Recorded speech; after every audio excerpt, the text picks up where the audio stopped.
Mama Ami akhirnya jawab isu pernikahan siri Raffi Ahmad dan Mimi Bayu. Nama Raffi Ahmad seolah tak pernah lepas dari isu miring terkait wanita. Bak tak lelah bikin Nagita Slavina menderita, ada saja gosip miring yang menimpa rumah tangga Raffi Ahmad. Setelah Nita Gunawan, muncul nama baru yang disebut dekat dengan Raffi Ahmad, bahkan sudah nikah siri.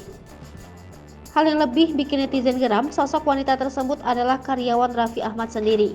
Bak sudah lelah rumah tangganya digunjing masalah, Raffi Ahmad jujur akui ini.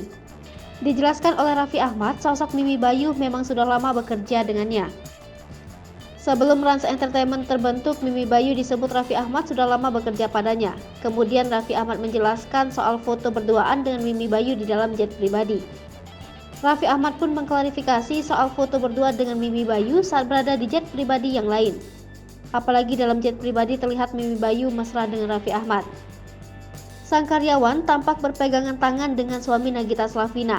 Gara-gara foto tersebut muncul isu kalau Raffi Ahmad selingkuh dengan Mimi Bayu. Sementara itu Mama Ami mengaku tak terlalu kaget terkait kabar soal Raffi Ahmad dan Mimi Bayu. Pasalnya menurut Mama Ami, Raffi bukan pertama kalinya dikabarkan menjalin hubungan dengan beberapa wanita meski telah menikah. Sudah terlalu banyak anaknya diterpa gosip miring mengenai rumah tangganya. Ia tak mau terlalu ambil pusing terkait rumor yang kini tengah beredar.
Hai pemirsa Sri Popo TV, jangan lupa komen, like, dan subscribe, serta tonton terus berita-berita terupdate lainnya ya.